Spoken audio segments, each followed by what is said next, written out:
ये नहीं कि सुदर्शन वशिष्ठ की तरह लिखेंगे, सुदर्शन वशिष्ठ से आगे जाना, ये मन में आया। तो पिछला जो भी लिखा था वो पढ़ा और नए सिरे से लिखना शुरू किया। इसलिए मैं इनको गुरु बोलता हूँ। ये कथा में हमारे गुरु हैं, अब कितने आगे था गुरु तो मुबारक आपको कि आप इस आपके ऊपर ये आई आलोचना की दोबारा बात कर। ये माइक दे दो, ये कॉलर पे लगाएंगे।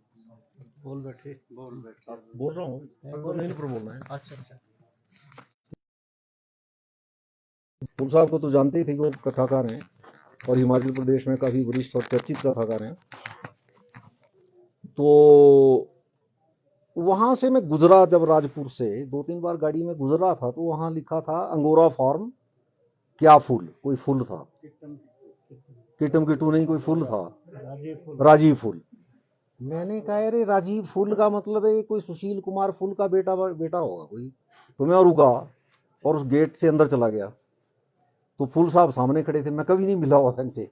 तो मैंने कहा जी मैं आपसे मिलने आया हूँ।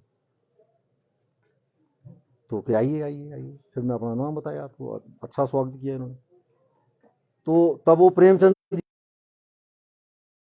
हुआ है कि प्रेमचंद खेतों की तरफ घूमने गए थे ना, घर गांव में जब थे लम्बी में, तो उनसे मिलने कोई सज्जन आए और प्रेमचंद ने जैसे वो धोती क्या पहनती है, धोती वगैरह पहनी हुई थी, तो पूछा जी कि मुझे प्रेमचंद जी से मिलना है। कहाँ मिली आप, उनका घर सामने ही है, जाइए बैठिए वहां पे। तो वो जब गया सज्जन तो बैठ गया, तो प्रेमचंद जी पीछे से आए, कहते आप तो मुझे खेत में मिले थे। कि हाँ मैं मिला था, मेरा नाम प्रेमचंद है। तो इस तरह का इन्होंने बहुत अच्छा स्वागत किया, कॉफी वॉफी पिलाई, खाना खिलाया और 2-3 किताबें भी दी। उपहार नहीं दिया, इस शर्त के साथ दी कि मैं आपको किताबें दे रहा हूँ वापस कर देना। वो मैंने आज तक नहीं की, अब कर दूंगा। एक वो प्रतिनिधि कहानियां थी, 22 कहानियां उसमें, वो मैंने पढ़ी हैं सारी, पढ़ी, गौर से पढ़ी। और मैंने कहा यार ये जो कथाकार है, ये अच्छा कथाकार है, इससे इसकी तरह नहीं, इससे आगे कैसे जाया जाए। हमेशा दिमाग में यही आता था कि इनसे आगे कैसे जाया जाए। तो बहरहाल आप दोनों बहुत अच्छे कथाकार हैं और आप हमारे गुरु हैं, ये अच्छी बात है। लेकिन मैं आपके इस शीर्षक से सहमत नहीं हूँ। ये मैं परसों भी बोल रहा था, गुप्ता जी आपको याद होगा, और वशिष्ठ जी भी वहां थे। मैं इनको मैंने बोल दिया था कि मेरे से मत बुलाना, मेरे से वहां भाषण मत करवाना, क्योंकि मैं ना फिर मैं रोक नहीं पाऊंगा, मैं बोल दूंगा। तो इन्होंने बुला लिया तो मैं बोल रहा हूँ। नहीं, आप अब बोलना सुनना पड़ेगा ना आपको। आपका जो स्पष्टीकरण है वो भी ठीक स्पष्टीकरण नहीं है। आप इसका शीर्षक और बेहतर रख सकते थे, आप प्रेमचंद से ऑब्सेस्ड क्यों हैं। आप टॉलस्टॉय से होना चाहिए था आपको, टॉलस्टॉय और प्रेमचंद दिखते। बहरहाल इतना काफी है, इससे ज्यादा क्या बोलना। मैं आपको ह्यूमिलेट नहीं करना चाहता गुरु लोगों को, नहीं नहीं नहीं। और आपने जवाब दिया है, वो स्पष्टीकरण ठीक है आपका, लेकिन फिर भी मैं सहमत नहीं हूं, जब मेरा व्यक्तिगत सहमति है। तो बहरहाल आलोचना पे हिमाचल प्रदेश में कोई काम हुआ नहीं है, आज तक नहीं हुआ है। ये अच्छा है, इसको पढ़ेंगे तो अच्छा काम अगर होगा तो डॉक्यूमेंटाइजेशन आप लोगों पे होगी, और ज़्यादा होगी तो और ज़्यादा पढ़ेंगे, हम भी करेंगे डॉक्यूमेंटाइजेशन, कोशिश करेंगे। तो बहरहाल इतना काफ़ी है कि आपने बुलाया। और एक मेरा बहुत व्यक्तिगत अनुरोध है जो यहाँ नहीं करना चाहिए, वो मैं कर रहा हूँ। परसों एक कार्यक्रम है यहाँ इसी जगह पे 11 बजे, उसमें आप सब आमंत्रित हैं, किताबों पे ही होगा। शुक्रिया। धन्यवाद राकेश जी। अब मैं सादर आमंत्रित करना चाहूँगा आज के कार्यक्रम के अध्यक्ष आदरणीय के.आर. भारती जी को कि कृपया आए और आप अपने अध्यक्षीय संबोधन में आदरणीय के.आर. भारती जी हमारे देश के वरिष्ठ प्रशासनिक अधिकारियों में रहे हैं और बहुत ही अच्छे साहित्यकार भी हैं। अपने हिमाचल प्रदेश सरकार के कई काम को संशोधित किया है। कृपया आए और अपना वक्तव्य प्रस्तुत करें। पहले मैं नाम लिख रहा था, जगदीश जी तो बोलते थे आदरणीय मंच कह दिया करो, पर मैंने फिर भी हमारे जोशी जी, इनके साथ 2 श्री लगाने पड़ते हैं, क्योंकि एक तो इनके नाम के साथ लगा हुआ है श्रीनिवास, तो अब श्रीयुत कर दिया इन्होंने, मुझे अच्छा लगा श्रीयुत श्रीनिवास जोशी जी हमारे मुख्य अतिथि। हाँ, ये भी पद्मश्री डॉक्टर उमेश भारती जी। फिर मैं इधर से शुरू कर देता हूँ प्लीज़, है ना, बिना किसी कनिष्ठता और वरिष्ठता के। सूर्यवंशी जी और आज की जो जिनके ऊपर चर्चा हो रही है, सुदर्शन वशिष्ठ जी, डॉक्टर सुशील फूल जी, डॉक्टर सुरेश, डॉक्टर लगाना कि नहीं लगा, डॉक्टर सुरेश, डॉक्टर कुमार दिनेश, क्यों डॉक्टर बड़े कट्टे हैं, डॉक्टर कुमार दिनेश, डॉक्टर दिनेश गुप्तेश्वर जी डॉक्टर लगाते हैं, गुप्तेश्वर उपाध्याय जी, जगदीश जी लगाते थे किसी ज़माने में, जगदीश शर्मा जी हमारे सांस्कृतिक हाँ अकादमी के वाइस चेयरमैन भी रहे हैं, डॉक्टर डी.के. गुप्ता जी, राजकुमार रमेश जी ने राजकुमार राजेश जी ने राकेश है ना, राजकुमार राकेश जी ने मना कर दिया डॉक्टर लगाना, मैंने लिखा हुआ था वैसे।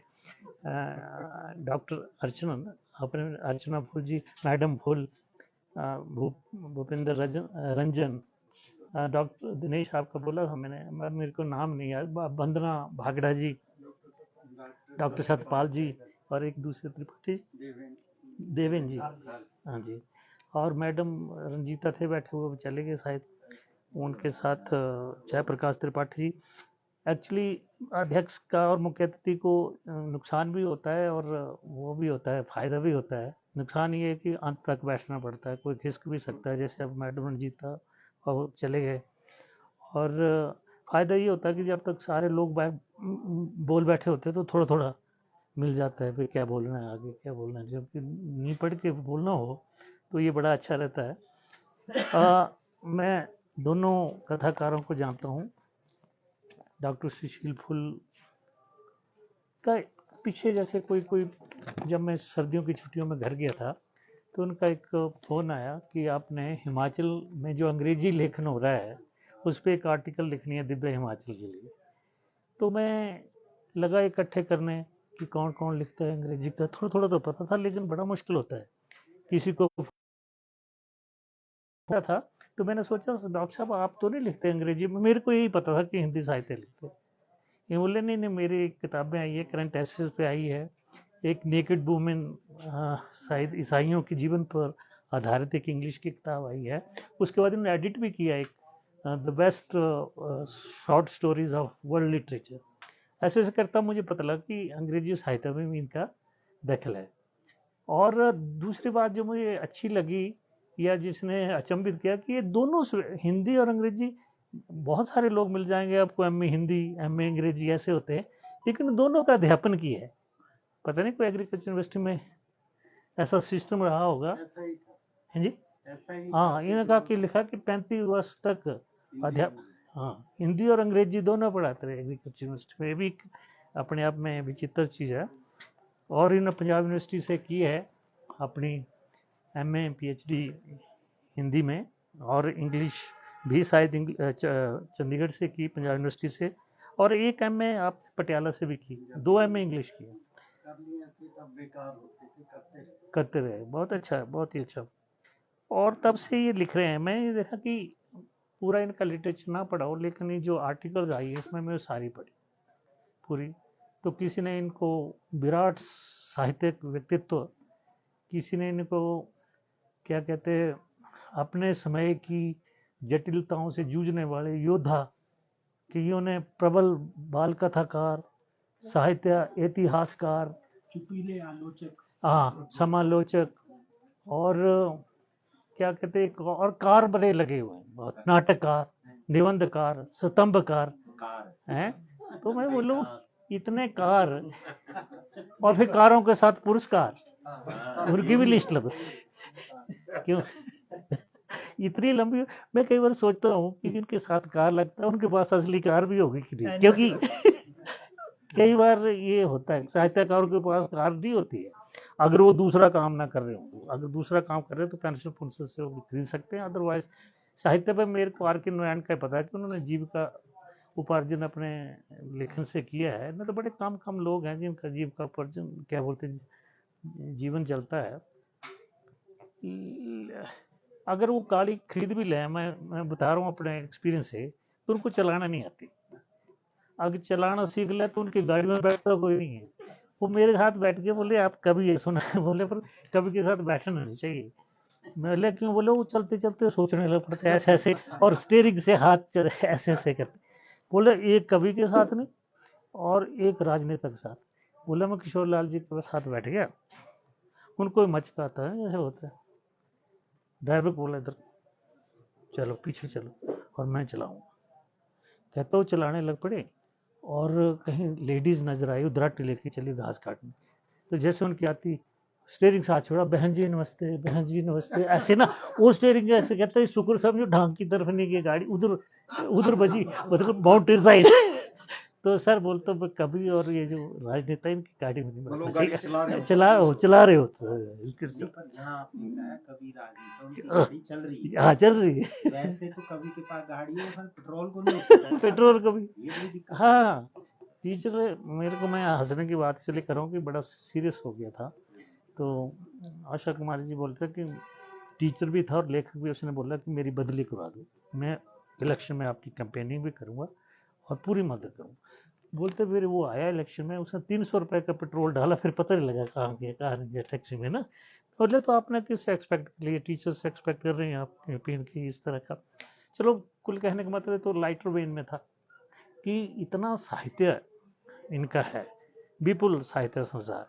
अब वशिष्ठ जी चिंता जाहिर करें तो बड़ी चिंता, कल डी.के. गुप्ता जी से भी चाय पे चर्चा हुई, तो कह रहे थे कि बाद में संभालेगा कौन। आपके तो अच्छा है कि अर्चना, डॉक्टर आशु फूल, सभी साहित्य, डॉक्टर उमेश पाल साहित्यिक प्रवृत्ति के लोग हैं, तो हो सकता है कि आपकी किताबों को संभालें। ये तो ऐसी नौबत आ सकती है कि इनको कौन संभालेगा। अभी मुझे डॉक्टर पंकज ललिता जो डायरेक्टर कल्चर ना, डॉक्टर बंसीराम शर्मा के बेटे हैं, उनका इतना किताबें घर में।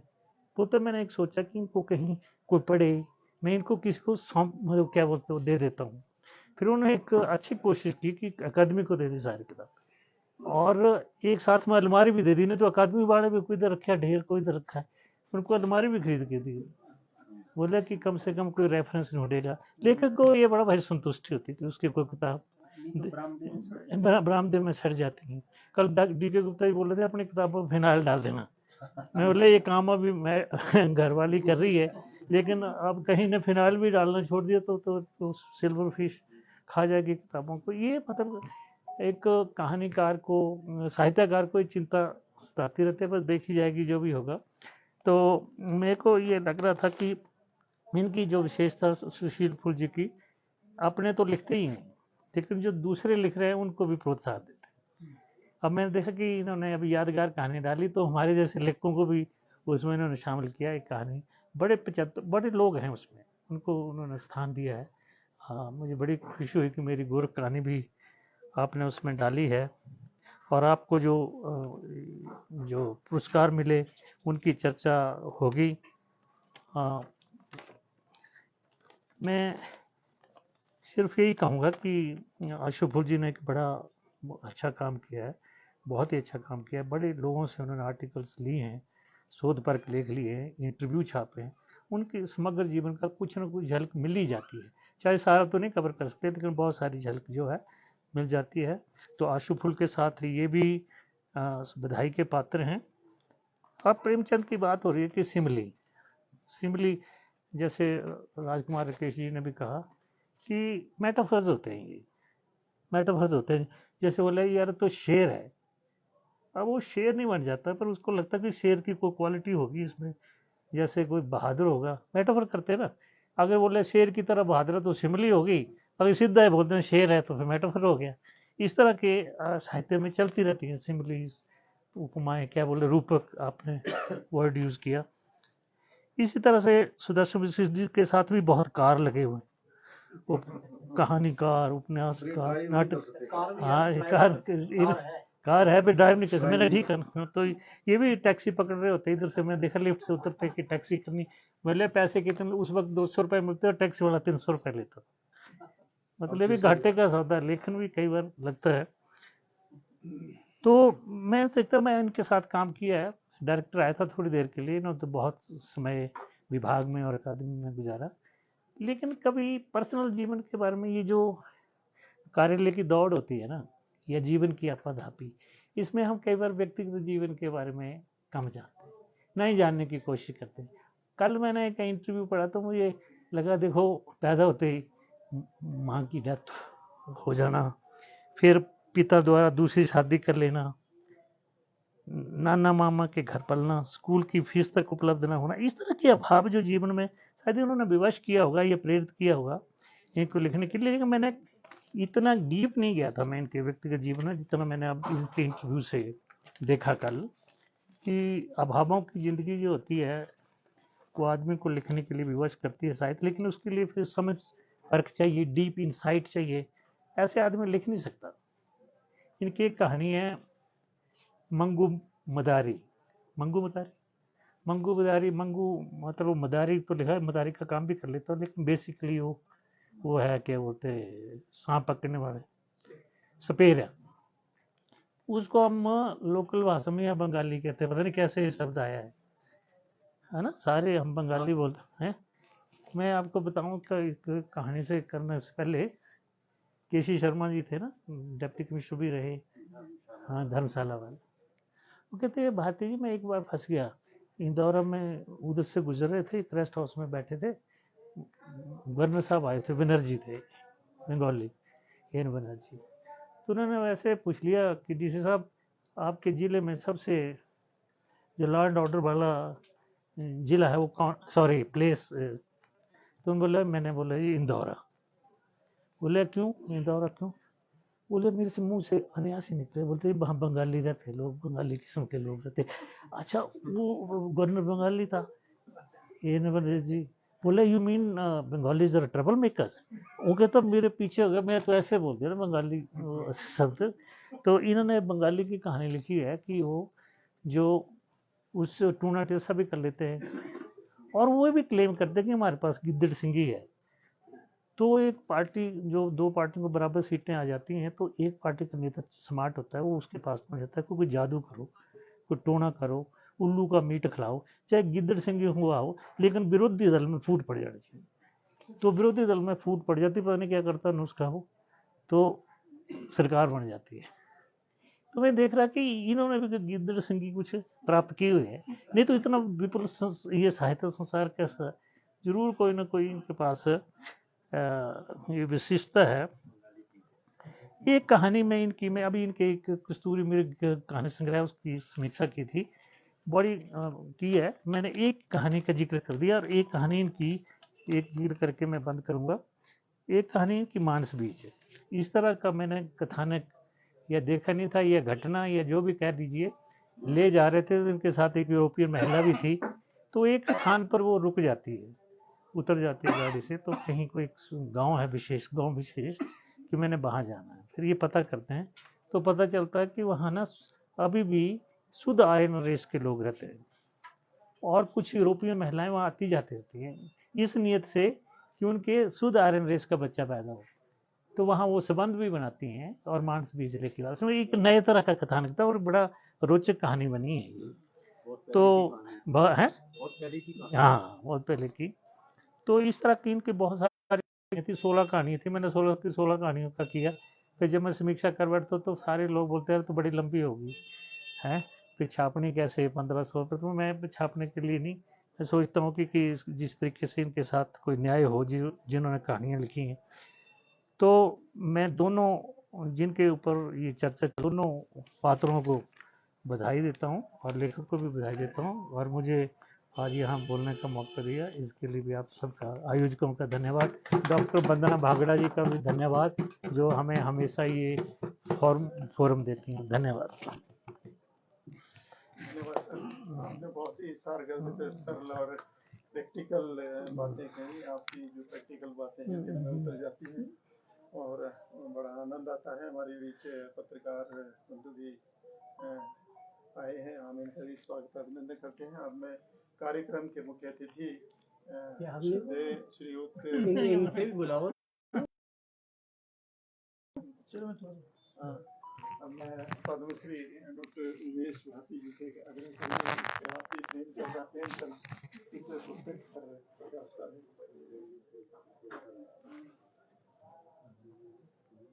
माननीय श्रीनिवास, और कैसे मैं देखता था कैसे डील करते हैं लोगों के साथ, और कैसे डेलीगेशन के बाद मिलने आते हैं, मैं बैठा होकर देखता था वहाँ बैठे बैठे। तो थैंक यू सर, आपने मौका दिया है बनने का।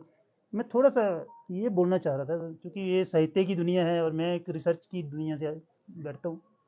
तो हमारे यहाँ मेडिकल में कोई भी पेपर और कोई भी बुक जो आलोचना की आप बात करें, हम छाप देते हैं, फिर कौन आलोचना करेगा? हमारे छपती ही नहीं है। आप मानोगे नहीं, अभी मैंने एक chapter Indian association of paediatrics में पीडियाट्रिशियंस के लिए बनाया है, तो वो आलोचनाओं में से गया, उसकी एक रूप ही लगा।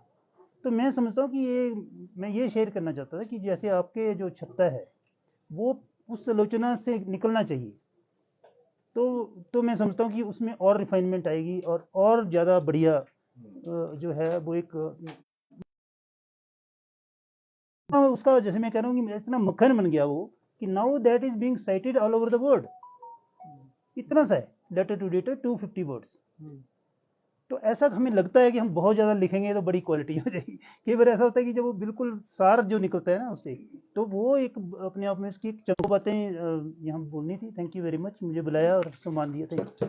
धन्यवाद डॉक्टर उमेश जी, आपने अपने साहित्यिक और चिकित्सीय अनुभव साझा किए, हम आपका धन्यवाद करते हैं। अब मैं आमंत्रित करना चाहूँगा आज के कार्यक्रम के मुख्य अतिथि आदरणीय श्रीनिवास जोशी जी। आप किसी भी दर्जे के मोहताज नहीं है, आप प्रदेश के नहीं बल्कि विशेष के उम्दा समीक्षक, साहित्यकार, आलोचक, नाट्य विशेषज्ञ हैं और स्तंभकार हैं।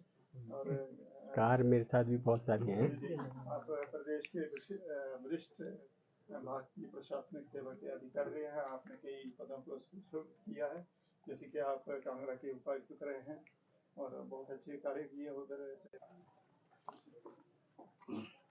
परिचय के मोहताज से परे सभी उपस्थित साहित्यकार, ये आज का विमोचन हुआ, पर मुझे पुस्तक पहले मिल गई थी इसलिए मैंने उसे पढ़ लिया था। फुल्ल जी के कथनानुसार उसे मैंने पूरा पढ़ा और पूरा पढ़ने के बाद आज मैं जो पत्र पढ़ूंगा उसमें कुछ विचार अपने दिए। उससे पहले मैं इनकी बात कहता हूँ। ये कहते हैं कि इन्होंने बहुत अच्छी बात करी, ये आलोचना पहले हो जानी चाहिए, ड्राफ्ट की आलोचना होनी चाहिए, ताकि ड्राफ्ट के बाद जब आप पुस्तक प्रकाशित कर लेते हैं तब एक अच्छी पुस्तक लोगों के सामने आए। एक बात और मैं ये कहना चाहूँगा कि अधिक लिखना ज़रूरी नहीं है कि आप बड़े अच्छे कथाकार हैं। वर्ड्सवर्थ के लिए कहा था, वर्ड्सवर्थ जैसे आदमी के लिए कहा था, had 3/4 of his writing remained in the ink pot he would have been a great author। तो ये वर्ड्सवर्थ के लिए जब कह सकते हैं आदमी, तो किसी भी आदमी के लिए कहा जा सकता है।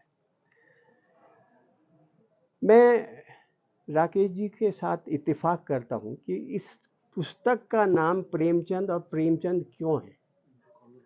मैं बार बार ये पूछ रहा हूँ कि प्रेमचंद और प्रेमचंद क्यों है। इसका मामूली सा उल्लेख अपने आलोचकीय वक्तव्य में लेखक ने दिया है।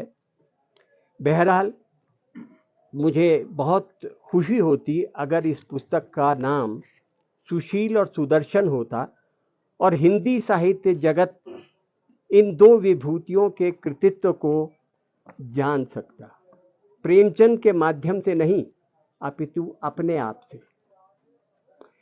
आपने आलोचकीय वक्तव्य में लेखक कहती हैं, ये हिंदी साहित्य का दुर्भाग्य ही है कि हम अपने आसपास की विभूतियों को नहीं पहचानते या पहचान में संकोच करते हैं।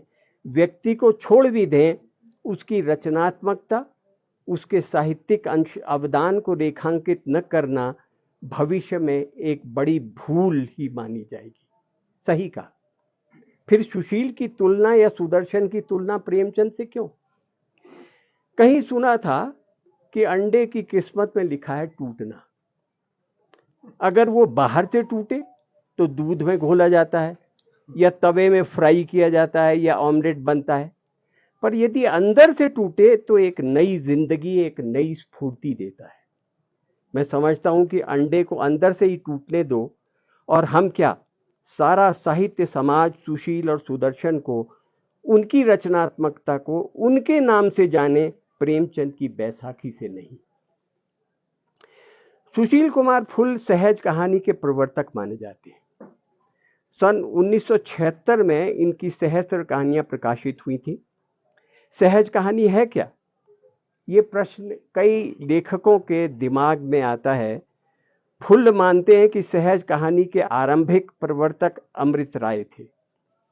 फुल ने 8वें दशक में इसे नया अभ्युत्थान दिया।